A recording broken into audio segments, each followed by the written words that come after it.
तो बच्चा हम लोग जो अब प्लांट ग्रोथ रेगुलेटर में प्लांट ग्रोथ प्रमोटर कर रहे हैं, है ना। जैसे हमने कहा PGR, plant growth regulator. Plant growth regulator में हमने दो लिए थे, एक प्लांट ग्रोथ प्रमोटर यानी जो प्रमोट कर रहे हैं, और एक हमने लिए थे इनहिबिटर्स। प्रमोटर में हम लोगों ने कौन कौन से लिए हैं बच्चा? प्रमोटर में हम लोगों ने लिए थे सबसे पहले auxin, next gibberellin, and third हम साइटोकाइनिन। ठीक है, उसके बाद जो फोर्थ हम लोग लेंगे वो इथाइलिन लेंगे बेटा। ठीक है, लेकिन मैं इथाइलिन को इधर मिडिल में लिखूंगी, और इनहिबिटर में जो है वो ABA, एब्सिसिक एसिड। तो ये इथाइलिन जो है ये प्रमोटर की तरह भी काम करती है और ये इनहिबिटर की तरह भी काम करती है, इसलिए मैंने इसको बीच में लिखा है। ठीक है, हमने ऑक्सिन पढ़ लिया था, हमने जिबरेलिन पढ़ लिया था, हमको नेक्स्ट जो पढ़ना है that is for the cytokinin. तो आज हम लोग स्टडी करेंगे अबाउट साइटोकाइनिन। अब साइटोकाइनिन का अगर अपन सिंपल लेते हैं कि what is it's use. Cytokinin, cytokinin usually, kinin means होता है डिवीजन और साइटो मीन्स होता है सेल। तो actually this is for the cell division, यानी साइटोकाइनिन का मेन फंक्शन क्या हो जाएगा? It is mainly responsible for cell division. ये सेल डिवीजन के लिए रिस्पॉन्सिबल है। अब सेल डिवीजन के लिए रिस्पॉन्सिबल है तो ओवरऑल ग्रोथ तो बेटा होनी ही है ना। तो हम कह देते हैं ऑक्सिन भी ग्रोथ करवा रहा है, जिबरेलिन भी ग्रोथ करवा रहा है और साइटोकाइनिन भी ग्रोथ करवा रहा है। तीनों की ग्रोथ में डिफरेंस है। ऑक्सिन की ग्रोथ जो होती है केवल टिप की ग्रोथ, टिप की ग्रोथ होती है। जिबरेलिन की ग्रोथ जो होती है वो इंटरनोड, दो नोड्स के बीच का, अगर दो नोड्स के बीच की इतनी सी जगह है तो जिबरेलिन की वजह से वो जगह इतनी हो जाएगी, तो इंटरनोड की ग्रोथ होती है। Cytokinin is responsible for the overall growth, पूरे प्लांट की ओवरऑल ग्रोथ के लिए कौन रिस्पॉन्सिबल है? साइटोकाइनिन रिस्पॉन्सिबल है, जो सेल डिवीजन की वजह से होता है। अब नेक्स्ट चीज आते हैं कि इसके अंदर साइटोकाइनिन कहाँ से ऑब्टेन होता है। तो जो सबसे इसको मतलब हम लोग अगर कौन से प्लांट से हम ऑब्टेन कर सकते हैं, तो इसको बेटा कई बुक्स में या कई जगह पर इसको जीटिन भी कहा जाता है। Cytokinin is also called zeatin, ZEATIN। ठीक है, अब इसका क्या मतलब हुआ? एक्चुअली ये मेज से, मक्का से मिलता है और मक्का का नाम होता है जी मेज। ठीक है, तो जी मेज नाम है, इसलिए इस मक्का के नाम पर जीटिन। तो एक तो मक्का से मिल सकता है, मेज से मिल सकता है, ठीक है। और दूसरा मिलता है आपको ये कोकोनट वाटर और द कोकोनट मिल्क, उससे ऑब्टेन होता है। यानी अगर मैं इन शॉर्ट कहूं, इन दोनों को ही इन शॉर्ट में कहूं कि भाई इसके पास कहां से आया और इसके पास कहां से आया, तो दोनों के पास ही जो आया वो उसके एंडोस्पर्म से आया। अब कुछ बच्चों के दिमाग में आ रहा होगा ये एंडोस्पर्म क्या है। एंडोस्पर्म एक न्यूट्रिटिव टिश्यू है बेटा, जो सीड के अंदर प्रेजेंट होता है, और यही एक ऐसा टिश्यू है जो ट्रिप्लॉइड होता है। एक और चीज याद रखना, एंडोस्पर्म इज द ओनली हाँ बेटा श्रेया, इसका अनदर नेम जीटिन है।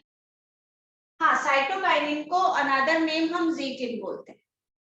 ओके, तो endosperm is the only tissue which is triploid in nature. ये क्वेश्चन तो नीट NTSC में भी आया हुआ है कि कौन सा टिश्यू ट्रिप्लॉइड होता है, लेकिन ये रिप्रोडक्शन वाले उसमें पढ़ेंगे बच्चा।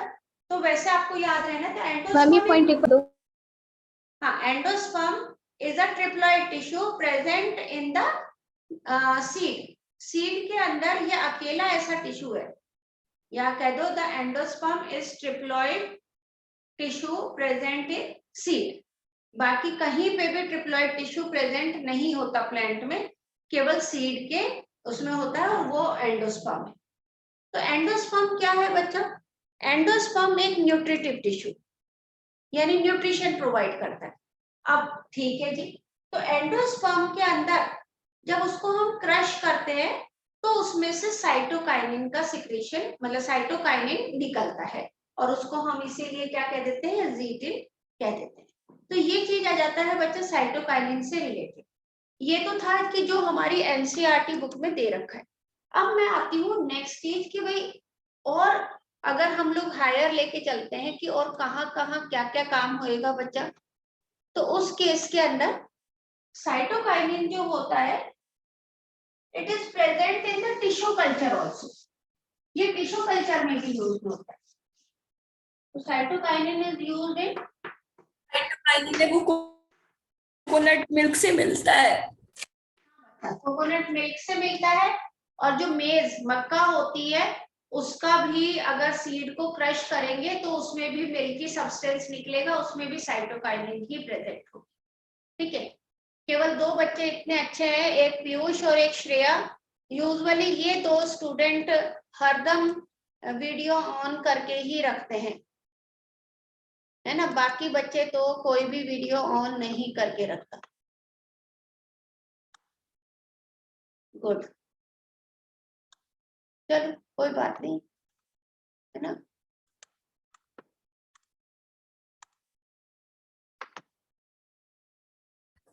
ओके, तो हम यहाँ पे बात कर रहे थे। गुड मॉर्निंग आशी, कहाँ भाग के आ रही है? भागी भागी आई है अभी क्लास अटेंड मैम करने। मेरा मैम नहीं मैम, मेरा लैपटॉप स्विच ऑफ हो गया था। अच्छा चलो, तो साइटोकाइनिन जो है वो टिश्यू कल्चर के लिए रिस्पॉन्सिबल है। टिश्यू कल्चर क्या होता है बच्चा? ये टॉपिक अभी करवा देती हूँ साइमल्टेनियसली, क्योंकि वैसे भी इस टॉपिक में से क्वेश्चन बन जाते हैं। दो ये रिप्रोडक्शन में से लेते हैं हम लोग, लेकिन फिर भी करवा देती हूँ। टिश्यू कल्चर क्या है कि अगर किसी भी टिश्यू को लेके और उसको मैं न्यूट्रिएंट मीडियम में रखूं, और उसके बाद में उसमें जब सेल की ग्रोथ हो जाए, सेल डिवीजन हो जाए, सेल का मास इंक्रीज हो जाए, तो उससे मैं न्यू प्लांट डेवलप करूं। कैसे पॉसिबल है? देखो बेटा, टिश्यू कल्चर में क्या करा जाता है? सबसे पहले एक टेस्ट ट्यूब में न्यूट्रिएंट्स ले लिए जाते हैं, वाटर, पानी के अंदर सारे न्यूट्रिएंट, तो मैं ये कह दूं न्यूट्रिएंट मीडियम। इन न्यूट्रिएंट मीडियम के अंदर कहीं से भी यूजुअली क्या करा जाता है? प्लांट की जो टिप होती है, टिप एपिकल पोर्शन, उसको ले लिया जाता है, और उसमें से जो पैरेन्काइमा टिश्यू है, पैरेन्काइमा टिश्यू है, उसको यहाँ रख दिया जाता है। अब वो टिश्यू, बहुत सारे सेल्स हैं, ये सेल डिवाइड करेंगे न्यूट्रिशन लेके। डिवाइड करने के बाद, अच्छा जब पहले लिया ना बेटा, तो पहले इसको कहा जाएगा एक्सप्लांट। एक्सप्लांट, एक्सप्लांट क्यों कहा जाता है? देखो कहते हैं जो टिश्यू हमने लिया ना किसी प्लांट से, जैसे मान लो मेरे को किसी, हाँ बोलो बच्चा। टिश्यू लिया उसको एक्सप्लांट कहते हैं, या टिश्यू को न्यूट्रिएंट मीडियम में डाल? नहीं, जो टिश्यू प्लांट से लिया उसको एक्सप्लांट कहते हैं, उस टिश्यू को एक्सप्लांट कहते हैं। ठीक है, अब हम एक्सप्लांट किस लिए कहते हैं? यू एक सिंपल सी चीज है, कह देते हैं ना, एक्स बॉयफ्रेंड, एक्स गर्लफ्रेंड, क्या मीनिंग होता है इसका? क्या बताओ? Ma'am previous one. पहले था बॉयफ्रेंड, अब नहीं है। पहले थी वो गर्लफ्रेंड, अब नहीं है। तो इसको एक्सप्लांट, यानी पहले था वो प्लांट का पार्ट, अब वो प्लांट के साथ अटैच नहीं है, इसलिए नाम हो गया इसका एक्सप्लांट। तो खैर, जो हमने लिया वो एक्सप्लांट लिया। एक्सप्लांट लेने के बाद उसको न्यूट्रिएंट मीडियम में डाला, यहाँ पे इसकी ग्रोथ होगी, ग्रोथ होके बहुत सारी सेल्स बनेगी। बड़ा सारा एक, केवल अभी तक सेल्स ही मैम एक बार कोई- इसे पॉइंट्स लिखवा देना। हाँ बच्चा, मैम एक बार इसे बुलेट्स की फॉर्म में लिखवा देना। अच्छा अब इसको क्या होगा कि ये ग्रोथ हो गई बच्चा, ग्रोथ हो गई तो अब ये एक्सप्लांट ना हो करके अब इसको कहा जाएगा कैलस। ओके, अब ये कहलाएगा कैलस। अब ये कैलस के अंदर मैं इस कैलस में से थोड़ी सी सेल्स निकाल लूंगी, थोड़े थोड़े, और बहुत सारे टेस्ट ट्यूब ले लूंगी, 200 300 400 500 टेस्ट ट्यूब ले ली। हर टेस्ट ट्यूब में न्यूट्रिएंट मीडियम तो मैं डाल के रखूंगी, और थोड़ी थोड़ी जो ये सेल ली है वो सेल्स ही इसमें डाल दूं। अब क्या होगा बच्चा, अब मैं इसमें 2 हार्मोन डालूंगी। कौन कौन से हार्मोन डालूंगी, एक डालूंगी बच्चा ऑक्सिन और एक डालूंगी साइटोकाइन। जब मैंने ये दोनों हार्मोन डाल दिए तो ये जो सेल्स हैं, इन सेल्स में से रूट भी डेवलप होगी और इसमें से शूट भी डेवलप होगी। तो रूट और शूट डेवलप हो गए in the presence of auxin and cytokine.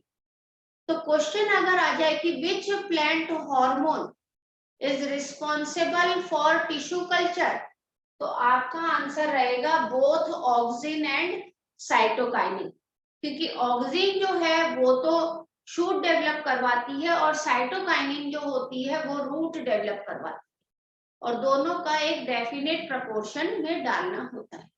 तो सिंपल सी चीज है कि साइटोकाइनिन और किस में भी हेल्प करती है बच्चा, टिश्यू कल्चर में भी करती है। ठीक है, तो ये हमारे साइटोकाइनिन का फंक्शन हो गया।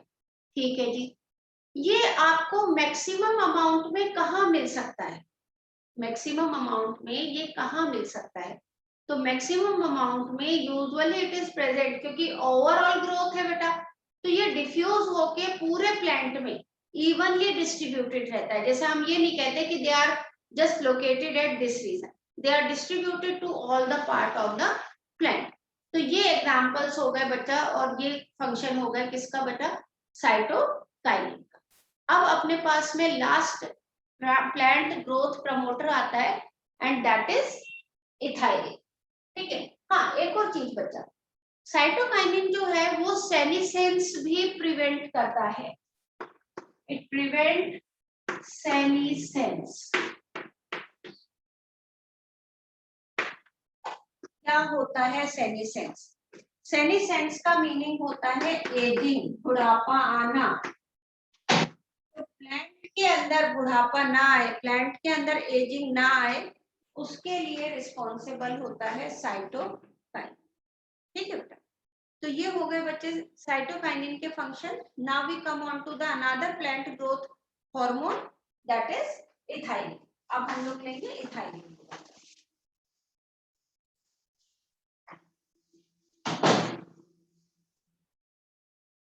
ओके, तो इथाइलिन में क्या यूजुअली आ जाता है, तो इथाइलिन पहला पॉइंट क्या है, it is a gaseous hormone. ये कैसा हार्मोन है, गैसियस है ना, गैसियस हार्मोन है। ठीक है, कहाँ प्रोड्यूस होगा, तो प्रोड्यूस जो होगा वो यूजुअली राइपन फ्रूट्स में, जो फ्रूट पके हुए हैं, राइप है, ओवर राइप है, उनके अंदर ये गैसियस हार्मोन रिलीज होता है। अब बच्चा एक और चीज आती है कि जैसे आपने एक एग्जाम हिंदी, अब तो खैर हिंदी पढ़ते कहाँ हो एनटीएससी वाले बच्चे, लेकिन फिर भी बता देती हूँ, एक कहावत होती है हिंदी में, खरबूजा खरबूजे को देख के रंग बदलता है। एक कहावत तो ये होती है, और एक ये होती है कि एक सड़ा हुआ आम सारे आम को सड़ा देता है ना, वो इंग्लिश का है। वन रॉटन, नहीं आम नहीं, एप्पल, आजकल आम का सीजन है ना, इसलिए मेरे को आम याद आ गए। वन रॉटन, हाँ हाँ, तो वो चीज आ जाती है। तो ये रॉटन एप्पल दूसरे एप्पल को कैसे रॉट करता है, या खरबूजा खरबूजे को देख के कैसे रंग बदलता है। तो एक्चुअली जो पका हुआ खरबूजा है वो इथाइलिन गैस रिलीज करेगा, और उसके सराउंडिंग में अगर कच्चे खरबूजे रखे हुए हैं तो वो इथाइलिन गैस एब्जॉर्ब करेंगे और उनके अंदर राइपनिंग हो जाएगी। ऐसे ही एप्पल अगर रॉटन है यानी कि ओवर राइप है तो वो इथाइलिन गैस रिलीज करेगा और सराउंडिंग के एप्पल को भी राइप कर देगा। तो एक्चुअली ये अराइज कैसे होता है? तो एक इफेक्ट होता है। मैम तो अगर कोई फ्रूट राइपन नहीं है तो हम अनदर राइपन फ्रूट को रख के उसे भी राइपन कर सकते हैं। बिल्कुल बिल्कुल रख सकते हैं बच्चा, बिल्कुल कर सकते हैं। इस इफेक्ट को कहा जाता है मैम ये क्लिमैक्टेरिक। सिर्फ फ्रूट्स में होता है या फिर वेजिटेबल्स में भी होता है? नहीं, ये सिर्फ फ्रूट्स में ही होता है। वेजिटेबल में तो कहाँ राइप करते हो? वेजिटेबल में राइपनिंग वो नहीं होती है कि वो जो फ्लेवर प्रोड्यूस हो जाए, ठीक है। तो यहाँ पे क्लिमैक्टेरिक इफेक्ट है। ये क्लिमैक्टेरिक इफेक्ट क्या होता है बच्चे? क्लिमैक्टेरिक इफेक्ट यानी इथाइलिन प्रोड्यूस क्लिमैक्टेरिक। क्लिमैक्टेरिक इफेक्ट क्या है बेटा? Increase in the rate of respiration.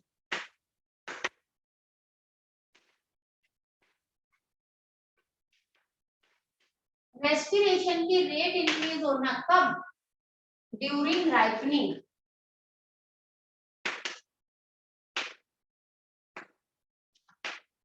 जब फ्रूट राइप होता है उस टाइम में उसके अंदर जब रेस्पिरेशन रेट इंक्रीज हो जाती है तो उस इफेक्ट को कहा जाता है क्लिमैक्टेरिक इफेक्ट।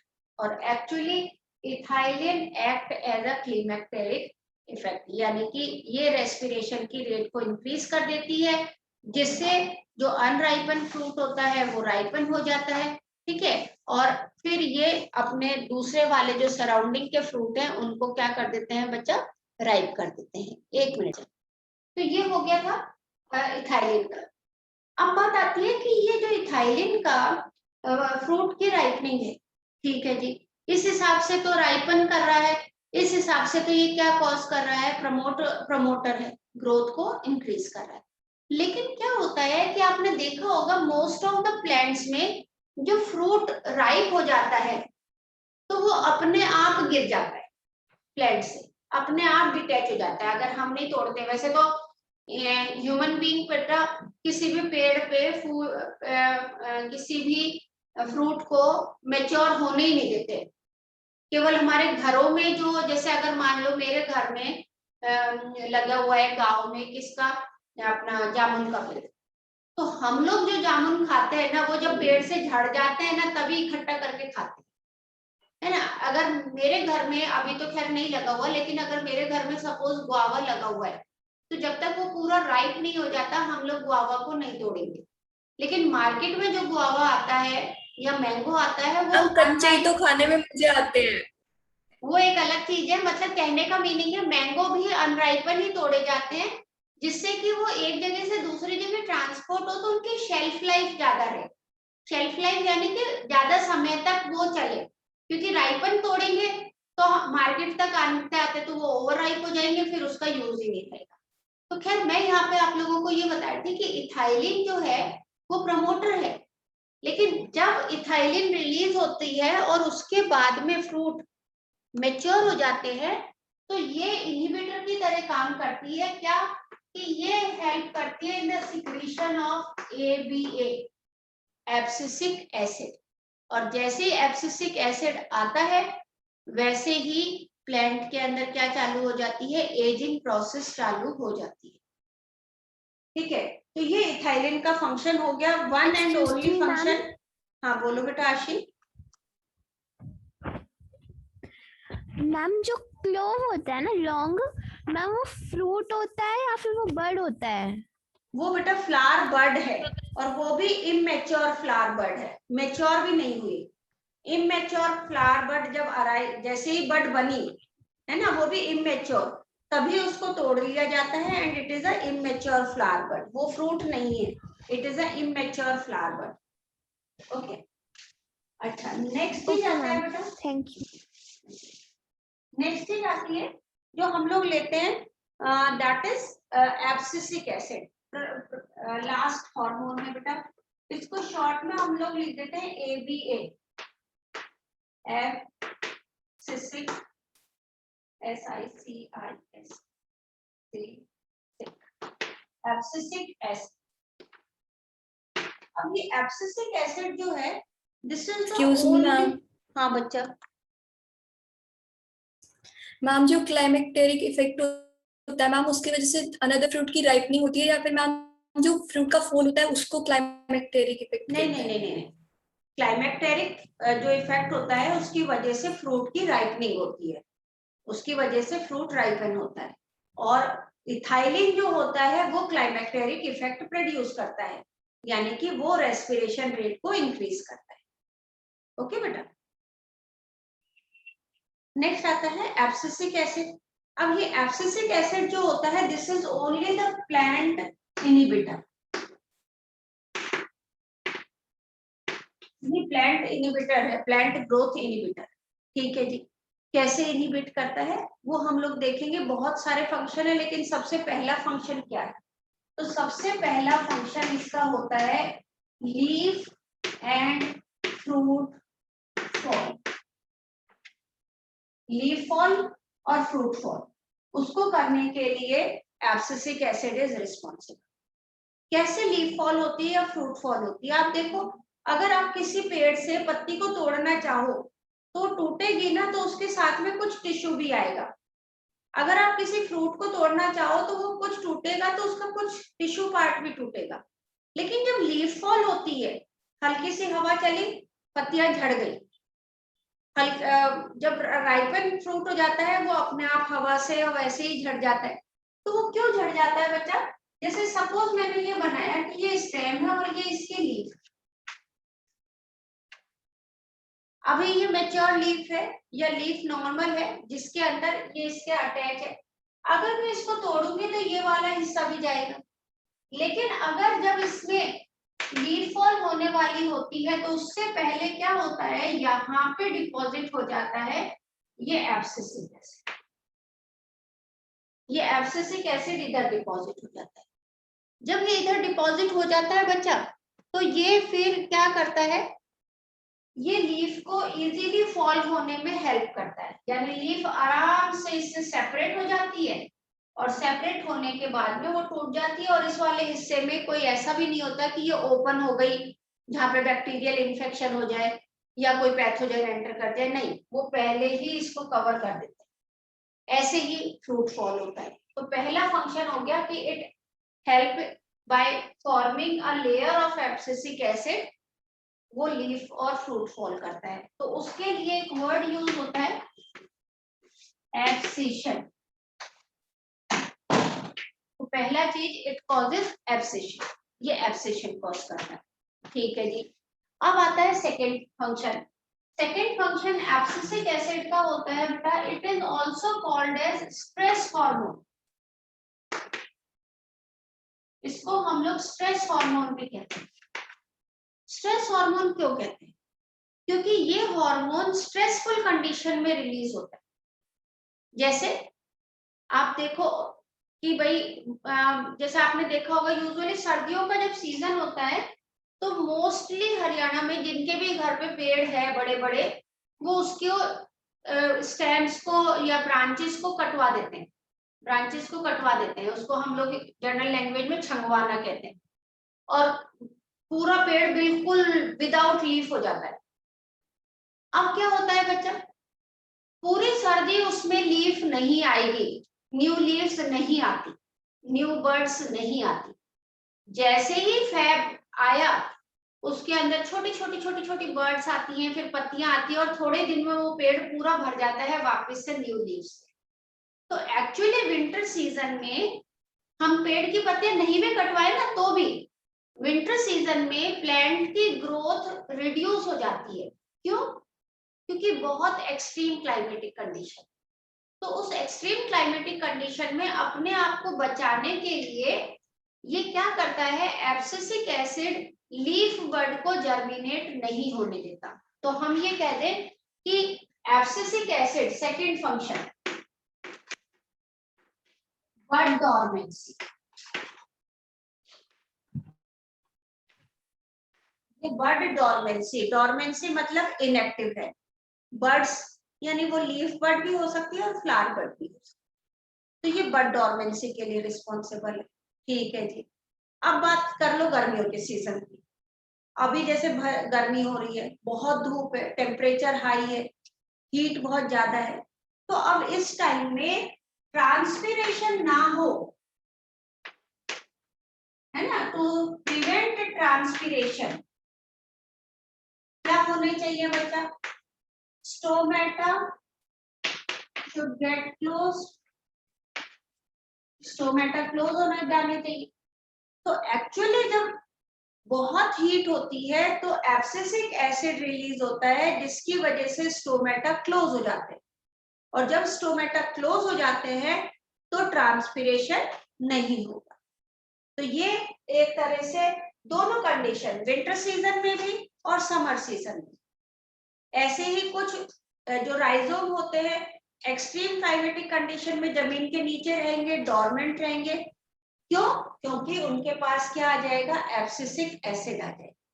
तो this is about the dormancy. तो ये डोरमेंसी करता है to pass the stressful condition. तो हम इसीलिए ये कहलाता है, क्वेश्चन भी आता है, why abscisic acid is called as stress hormone. तो उसके अंदर आपको बताना है कि स्ट्रेस हार्मोन इसलिए during the high temperature it help in the closing of the stomata to prevent transpiration, ठीक है, and pass the plant to pass the unfavorable condition. During winter season, it results into the bud dormancy. ठीक है। और तीसरा काम तो है leaf और फ्रूट फॉल, तो जिससे कि लीफ फॉल हो गई विंटर सीजन में एक्सट्रीम। ऑटम सीजन नहीं आ जाता, ऑटम सीजन आ जाता है तो सारी पत्तियां झड़ जाती हैं। वो एक तरह से अपन ने एक्सक्रीशन में पढ़ा था कि it is a mode of excretion also. तो ये चीज आ जाती है बच्चा एब्सिसिक एसिड का, जो हमारी एनसीईआरटी बुक में दे रखा है, ठीक है। अब मैं आप लोगों के मैम पास अभी में आपने जो एक बार विंटर का बताया था वो रिपीट कर दो। क्या बच्चा?